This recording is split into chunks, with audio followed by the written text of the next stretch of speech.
night my son was born, I thought of words written by the poet William Wordsworth. The child is father to the man. Though I hadn't read the poem at the time, the line is a famous one, and it had reached my ears by one way or another. They're striking words, of course, so they were never too far away from my pool of contemplations, and that night, for obvious reasons, they rose from the depths of that pool and looked me in the eye. Taken out of its context, I interpreted the line to refer to the rejuvenating effects of new life on the aging. Then, in my mid-20s, just as I thought I had a clear understanding of a country of rotten systems, just as the world-weary cynicism and disillusionment of post-teen angst were commandeering my vision, just as I realized I'd never see a sunrise through young eyes again or tremble before a first kiss, this wonder who had just so recently inhaled his first breath, this creature brimming with possibility and squirming in my arms, set flooding into my heart the waters of hope and love, the waters of life. Because of him, I was suddenly closer to another human being, my wife, than I ever imagined possible. And through him, over the coming months and years, I would see the world with new eyes. Through him, the world looked again to me like a bouncing room of miracles. The world was reborn. I was reborn. As we exchanged visions, learning the world in equal measure from one another, walking side by side, I strived to be the man that he deserved to have walking beside him, and in so doing, the child had made of me a man, not the embittered crust of a man I was becoming, but the man as I thought I should be, the man that I needed to be. In the calm wake of that first night's maelstrom, as my wife rested after her ordeal, and I sung my son to sleep with the ABCs for the first time, I scribbled out lyrics a friend of this show, Ron Muga, would one day sing. You brought me to myself. You brought me to myself. This weekend, some 15 years after that life-changing moment, I finally read William Wordsworth's poem. I think less of it now than I have all these years. What Wordsworth was getting at, I know now, had more to do with looking inside, hanging on to your inner child self to help you see the world perpetually anew, than finding that ability from without. I was disappointed after reading it, but I soon realized that in a loose way my errant interpretation wasn't entirely off the mark. Seeing the world through my son's eyes, after all, helped remind me of what it was like to see it for the first time through my own as a child. And so whether it's at the level of the poet's self, my hospital bed familial microcosm, or the cultural socio-economic mess of America, as seen in Penelope Spheeris' 1984 film Suburbia, the heart of the matter is that humankind needs its youth to show it the error of its ways, to heal itself. Indeed, we need the violence of rebirth in order to survive, to be brought to ourselves.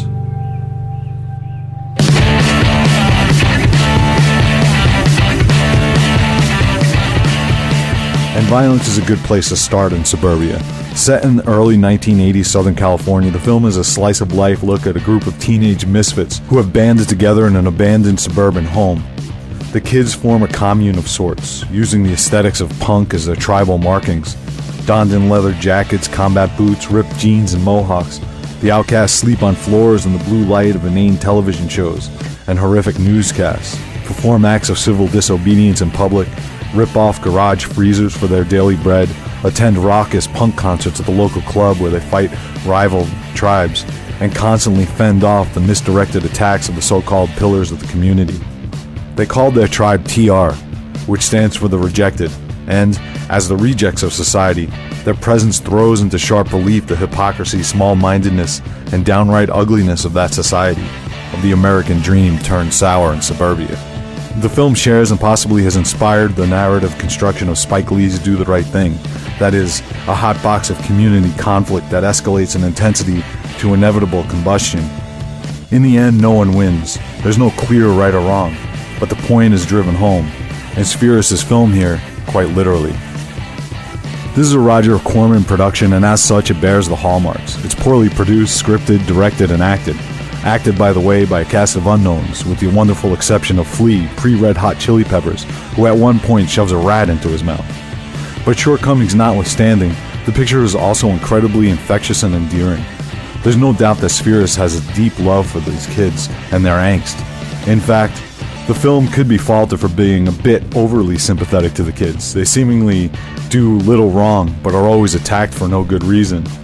But in the end, it's her genuine affection and earnestness for her subject matter that has made this film a cult classic, and rightfully so. I'd recommend it without reservation to anyone who can deal with films outside the mainstream, especially anyone with any affinity for punk culture. Spheris takes an earnest look at that punk culture as a natural reaction to the failures and hypocrisies of the previous generation. In their parents, these kids witnessed the spiritualism and love of the 60s turn into materialism and hateful divorce in the space of a breath. Their parents' idealism was drowned in drug addiction, booze, while the TV continued to rattle off Brady Bunch inanities and game shows as if everything was just A-OK.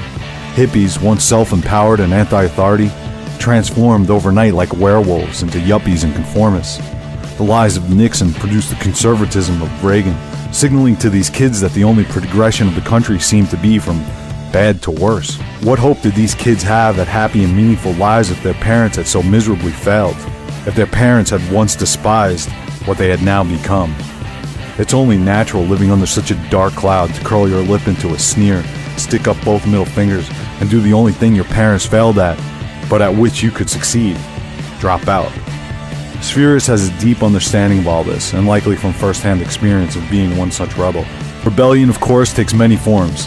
The punk cultural rebellion of the 70s and 80s is possibly the loudest of them, and probably the most colorful, but it's of course just one in a long line of counterculture rebellions in America that can be traced to pre-America actually, and the libertinism of Great Britain in the 17th century. From there, the lineage is long and wondrous, and includes flapper, greaser, nudist, naturalist, beatnik, hippie, surfer, trekkie, metalhead, wastoid, glam rock, goth, skate culture, gangsta, hip-hop, steampunk, comic book, geek, and God knows how many others I'm leaving out. Some of these countercultures come furnished with an ideology. Most, though, are pure cultural reaction, socio-knee-jerks, and have their ideologies tacked on only after the fact, by those who need to intellectualize, or after the culture has grown up and has perspective on itself. Almost all of the countercultures have an art form as its mode of expression, an outlet for its frustration, and all of them, without exception, by definition, are rebukes, conscious or not, of the preceding generation and the respective prevailing moral and aesthetic consensus of the middle-aged and system brokers. In other words, if it ain't pissing guys like me off, then it ain't working. Our ire, our disappointment, and frustration, that's part of the healing process of humanity. Humanity sheds its skin like a snake, and that's us, the middle-aged, the old skin in need of shedding. We might not like it, but we have to deal with it. It may be our job to point out the good things that kids aren't seeing, what they're shedding, what they're leaving behind, but it's their jobs to point our way to the future with the middle finger to the new skin by showing us what we got wrong. Spheris' film is an endearing and sympathetic expression of the pain involved in that process. It's helped me realize, just now actually, that I made a weirdo movie about this very subject matter in my short film Beat Cycle, a kind of nightmare look at the sort of painful changing of the guard process of generations. It's what I see on the micro-familial level going on in my house as my 15-year-old son now mounts his own private punk rebellion movement against me. That is, my son gloriously replacing me, killing me off, shedding me like an old skin from the flesh of my family line. He might not have blue hair or a bone nose ring, but it's no coincidence that his great passions as a teenager lie in running track and playing classical music, the only sport I have no experience with, and the only music that doesn't regularly pop up on our iTunes shuffle. It's clear to me too, as painful as it may be to accept, in ways impossible to articulate here, he's becoming a better man than I am, and can ever hope to be. And as I look outside my house for what might be the emerging counterculture at large now, the counterpart to Spheris' suburban punks of the early 80s, I wonder at what I see. Maybe the new skin is something that's still so far underground that it hasn't shown up on my radar yet. Or maybe, like the rednecks in Spheris' film, it's simply the thing that most pisses me off, the thing that frustrates and disappoints me the most, the thing that I think is just as ugly as hell. It's not a giant leap then to see that today's counterculture just might have something to do with selfies and Instagram, and what I can only understand from this outmoded viewpoint as self-absorption. Sure, maybe I'd like it to be something more like hard rock or punk or skate or hippie. And hey, maybe the town can start a school of rock, like all those other Gen Xers like me are programming in other towns, and then... But wait, hold the phone. It doesn't mean a damn what I'd like it to be. what I think would be good counterculture for these kids. Because if it were something sanctioned by guys like me, then it'd cease to be counterculture at all. Hell, if I don't like it, if it makes me feel like a used skin, if I think it's ugly, it damn sure means it's punk. And to that I say, oi.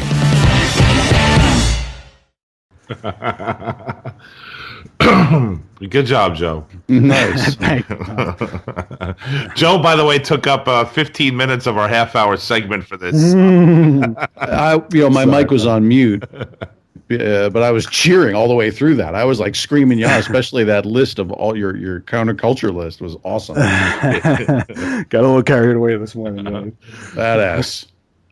You don't think Anthony's going to come home wearing a leather jacket with a TR display painted on? I don't think that's in his cards, actually. But it is actually amazing, right? Just to see the ways and the ingenuity of a young person I hear you. Carving out his individuality, and it just, you can't predict it, and that's the beauty of it. Yeah. Well, at least, he is carving out his individuality, Yeah, it's got to be amazing. What's with punk rocks and rednecks, Joe?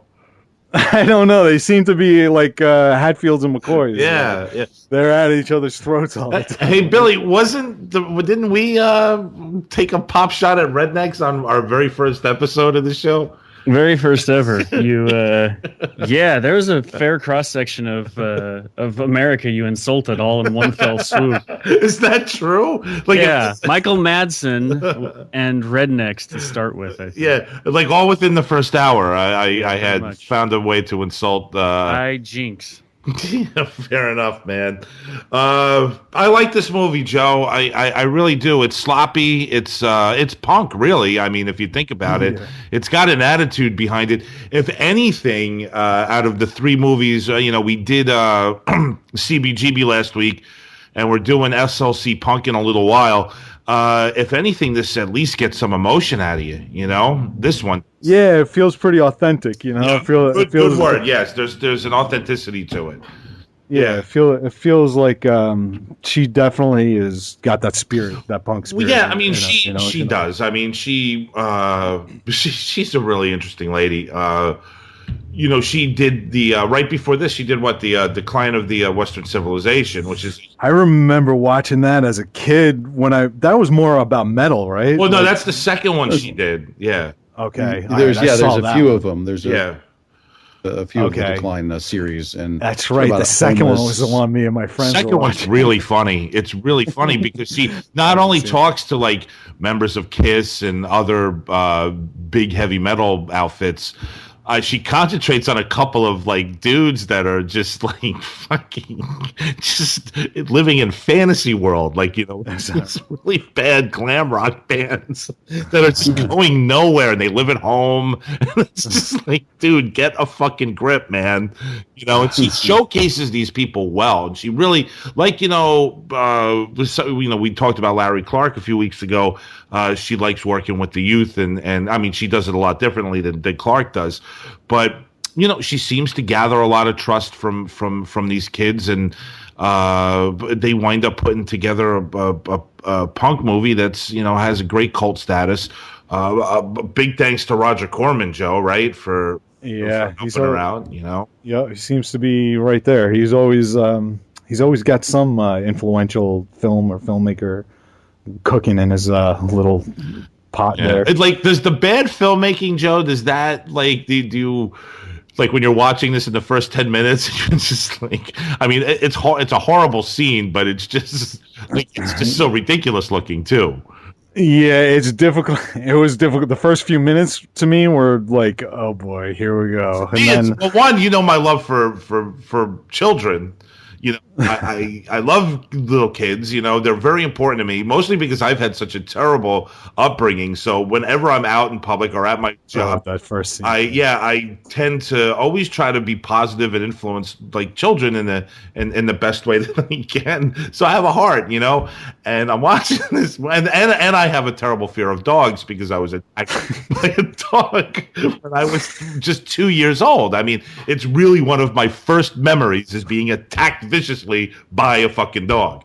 And That's a horrible memory. yes, it's You have a fear of dogs to this day? oh, it doesn't matter how lovely or cute they might be, Adam. I am terrified.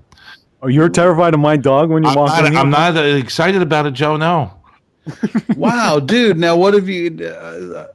All right, this is a whole different subject that I don't want to get off track here. Max is here. Adam, If Max was here, listen, he would take this to a whole different place. It would end. But I got to know, have you done anything about this to try to overcome the PTSD, the whatever you want to call it, the fear of dogs? What should I do? Get a dog? You know, what can I do? I have nightmares still. You know, I mean, really? Yeah, it's rough. It's just dogs are such wonderful creatures, and for you not to be able to have a healthy relationship with a dog, man, you're missing out on something. It's not going to happen. It's not going to. Whatever time it's so funny. I remember one time I texted you, Tom. I was like, I was out on a walk with my dog. I was like, Tom, what would be good for you is to get a dog. Seriously, it's cognitive behavioral therapy, man. It's exposure therapy. Just get a wonderful, sweet, loving, adorable dog. Well, Adam, if you recommend it, maybe one day I will do something like that. That sounds very dismissive. We're going to have to take this up at another time. Yeah, we'll talk about it some other time. Yeah, definitely. But anyway, that scene is just like, I mean, right away, Spiris is getting a lot of emotion out of me, so I immediately, because of that scene, I was zoned in, I connected. Oh, is that right? See, it had the opposite effect because it was so obviously a doll. It was so obviously a doll in the mouth of that dog. You didn't think that stuffed doll was convincing? I was so terrified I had my eyes closed. I had just come home from a 3-year-old's birthday party. So I was sitting on the floor playing with, building blocks and all this stuff, surrounded by 5 or 6 little kids, and then I come home and the first thing I see is a dog tearing a little kid to pieces. I was just like, Jesus Christ, man. That's horrible. But yeah, you got to watch it again, Tom. You got to put it on replay to get over this trauma. I hear you. My personal trauma over. I think so. Okay, over the dog factor you're talking. Yes, I think so. It'll be like Alex in Clockwork Orange. Just over and over again. Just go hang out in your local pound for hours at a time. Oh my God! I still have these odd nightmares where I get shredded up by these things, man. The fucking saliva coming out of the mouth, the tongue hanging out. Oh my God, it's just awful. And the funny thing is about it is that my mother swears that I was infatuated with this dog next door to us, and she's all I wanted to do was go. Joe, it's real fun because it's just perfect Tom Detloff stuff. I just wanted to go over there and be friendly and pet it. And then fucking attack me, right out of the gate. That's how my life starts. Most dogs aren't. I mean, Tom, you should come to terms with that. I hear you. I could deal with my mother's dogs. I can't go to her house because they're too active. If your dog, I think, is more of a loafer, right? Yeah, she's a loafer. What kind of dogs does your mom have, Tom? She has the dog that's in the Wizard of Oz, the terrier. That dog died a very long time ago. That was filmed in 1939. No, the type of dog that was in the Wizard of Oz, wise guy. Are you telling me that a little terrier, a little harmless terrier, is too active? Even worse. They're even worse for me. Those things are even worse because they're so active. Those. Tom is 12 feet tall too. This is like a mouse and an elephant. It doesn't make sense, right? He's just climbing up on chairs, squealing. Listen, if you were attacked by a dog, it makes sense. But I mean, at some point, it's time to make peace with this and find a way to get past it. Because dogs is all I'm saying. Yeah, dogs. Max really gets disappointed because his love for dogs. I mean, geez, of course. But whenever I'm very dismissive about his love for dogs, he doesn't appreciate it at all. He won't even understand that I was attacked viciously by one. He doesn't care. Listen, I get that, but you got to understand that I feel like the domestication of the dog is humankind's greatest achievement to date. Period. So I have a close relationship with dogs, and I feel like you're missing out on something without being able to experience that. So Adam, you have no idea how much I'm missing out on. Well, I mean, especially for companionship. If they're such great company, man. So basically, you're just saying, Detloff, Just get a fucking dog, because nothing, you're never gonna meet a woman. Well, let me put it in perspective for you, Tom. If it ain't a dog, it's a cat. All right. So no, cats are terrible. That's terrible. I'm not a big fan of pet. Like the worst is oh god, when I walk into a house and see a caged bird, that really irritates me beyond. It irritates you. Yeah, because what kind of a controlling narcissist would cage something up that's born to fly and put it in their house for their own personal, All right, I get that. Yeah, that's just like whenever you walk into a house and there's a caged bird there, whoever's in charge of that home is a fucking dysfunctional despot. Despot. Yeah, I'm sitting in a room right now with 3 cages. Yeah, I'm telling you. Rats. How do you feel about rodents? I got 3 rats within 12. Oh, speaking of rodents, Joe, you brought up that flea in this. Oh my god! Oh fuck! Oh my god! How disgusting was that? I had no idea that Flea was an actor before the Red Hot Chili Peppers thing, and I was like, 10 minutes, 15 minutes in, it completely changed how I mean, I knew he did the acting very young, and especially early on with the Peppers. I always just thought it was because he was in the Peppers, and that's what I thought. People like Catherine Bigelow dug him, so Kay would cast him in the movie. He was in Back to the Future too, and Big Lebowski. Yeah, later on he's in the Big Lebowski, but he was in big Fear and Loathing in Las Vegas. Yeah, but he was in he was in big movies, early on, like Point Break. He's in, he does. He's really good on screen sometimes too, and he's good. And he's fun to watch in this movie. He's got a great presence. But Joe, my point is that it totally changed how I thought of him as a bassist in Chili Peppers, knowing that he was an actor first, and then just kind of lucky. He's just a performer, I guess. They're an LA-based band, right? So everyone is in a movie at some point. They're absolutely. Yeah, that's right. I saw them maybe, I think during their Mother's Milk, before they really hit it big with Blood Sugar Sex Magic. I saw them. I was like maybe 16, I think. And it was just, it was a whirlwind of entertainment. I mean, it was just nuts. I mean, they Tom, that was the first concert I ever went to. Red Hot Chili Peppers. At 15 years old, they opened for the Sparks. Wow. And, but yeah, first concert, Greek theater out here in Los Angeles. It's amazing how sometimes you could catch really an amazing. Like I saw the Beastie Boys and Fire Hose opened up for them, Adam. Mm-hmm. You know what I'm saying? So sometimes you could really luck out. My first concert ever when I was 13, I saw Billy Idol, and the Cult opened up. Nice. So that's so every once in a while you could, another good one. Here's a really wild one, because if you think about popularity and how one band became more popular than the other, I saw Fishbone one time and Primus opened up. That's a great concert right there. Yeah, that was really nuts, man. The funny thing about Primus was it's just 3 of them, and they were like 100, and Fishbone's like a 10-piece band, and they're like loud enough. Like, it's Fishbone is one of the most wacky. Like, if you ever get a chance, if you've never seen them, if they come to LA or they come to New York, Billy, this is a band that is so worth seeing. I mean, it's amazing what they do up on stage with all the instruments, and their music is just so well put together. But Primus was so fucking loud. It was just 3 fucking people. And it was like, I remember walking in, they were already playing when I walked in. I was just like, holy fucking shit, what's going on up here? And it's just like 3 freaking skinny dudes from Texas. You know what I'm saying? It was something. Oh, so many great shows. And watching these movies and like experiencing, the scenes and the music, and it just brought so many great memories back at them. It really did for me.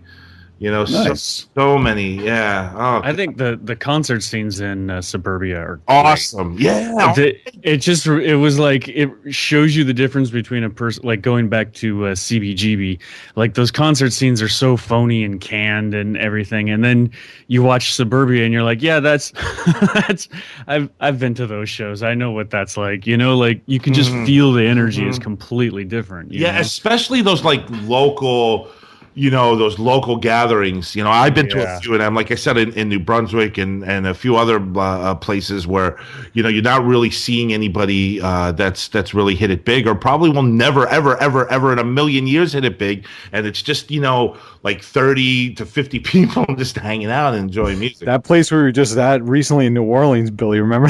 Like 3 in the morning, 2 in the morning, whatever. Headbangers? Yeah, that death metal. Yeah, but shit, Billy, man, weren't you intense. in awe of that or something? I love that shit. I mean, I when I was like I don't have any concert stories whatsoever, but it was like in my early 20s I used to just go to the hardcore clubs in San Diego, and it was usually just the back room of a bar, or I mean it was the most like shabby places, like wherever they could get. And yeah, it was just like 30 to 40 people and bands no one, I mean, maybe some of them made it big and became famous. I have no idea, but it was more just to go there and get drunk and just thrash around for a while. So San Diego, Adam, Black Flag is aren't they from San Diego? If I'm correct, I think they're a San Diego band. I mean they had a whole scene out there, man. It was kind of it's kind of funny because the punk scene in America has gone around. There's like different variations of it. Like New York in the 70s was obviously shitty, right? Like it was just a hellhole. But then there's like this secondary wave of kids from sort of nice areas that are supposed to be nice, like Suburbia, like Los Angeles, but it's quietly shitty, like it's shitty in a different way.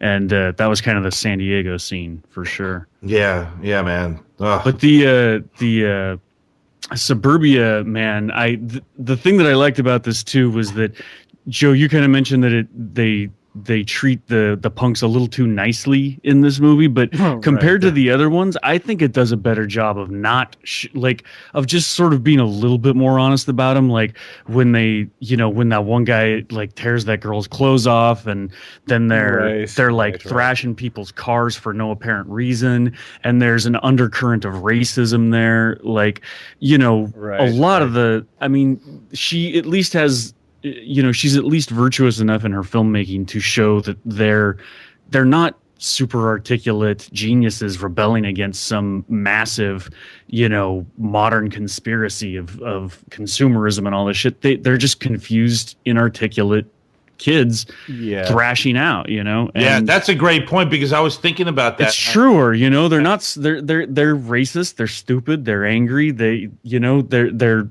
nice, they're kind, they stick together, like they're just learning from each other. They're just figuring shit out, So definitely. I thought it was, she did a better job painting a portrait of what kids are actually like, and where the reason comes from that something like punk comes to exist. It's certainly not as cartoonish as the other two films by far. It's Corman cartoonish. It's like exploitation cartoonish, right? But that gets at the guts of a thing. Like that kind of exploitation filmmaking gets at the guts of something. Like it's cartoonish for the right reasons and in the right ways. It's not trying to whitewash the reputation of something. It doesn't have an agenda where like CBGB. Well, its agenda is to piss you off a little bit, to like get under your skin, or to force you to see something unpleasant and have sympathy for it. Yeah, it just seemed to like the sentiment, the intent was more aligned with the subject matter, in the sense where the other movie was more like a historical sort of survey in CBGB, and then this other one was more like kind of like a 90s hipster type of heady kind of, more of like it actually was like a Hollywood movie more than anything else. William Wordsworth's poem. I think less of it now than I have all these years. What Wordsworth was getting at, I know now, had more to do with looking inside, hanging on to your inner child self to help you see the world perpetually anew, than finding that ability from without. I was disappointed after reading it, but I soon realized that in a loose way my errant interpretation wasn't entirely off the mark. Seeing the world through my son's eyes, after all, helped remind me of what it was like to see it for the first time through my own as a child. And so whether it's at the level of the poet's self, my hospital bed familial microcosm, or the cultural socio-economic mess of America, as seen in Penelope Spheeris's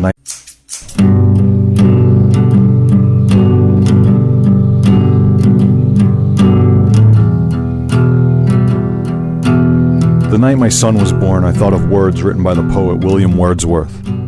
The child is father to the man. Though I hadn't read the poem at the time, the line is a famous one and it had reached my ears by one way or another.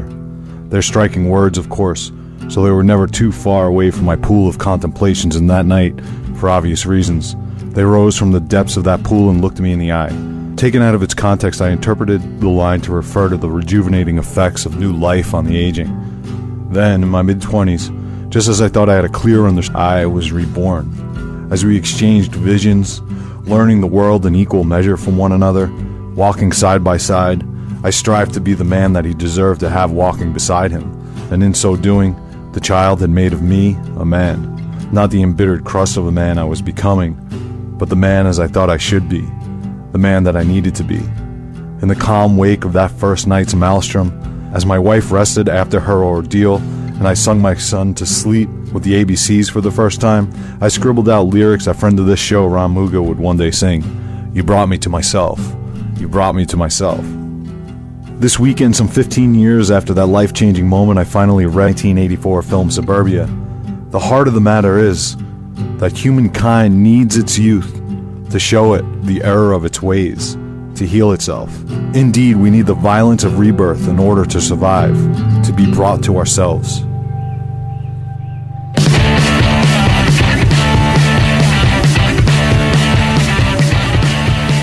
And violence is a good place to start in Suburbia. Set in early 1980s Southern California, the film is a slice-of-life look at a group of teenage misfits who have banded together in an abandoned suburban home. The kids form a commune of sorts, using the aesthetics of punk as their tribal markings, donned in leather jackets, combat boots, standing of a country of rotten systems, just as the world-weary cynicism and disillusionment of post-teen angst were commandeering my vision. Just as I realized I'd never see a sunrise through young eyes again or tremble before a first kiss. This wonder who had just so recently inhaled his first breath. This creature brimming with possibility and squirming in my arms, set flooding into my heart the waters of hope and love, the waters of life.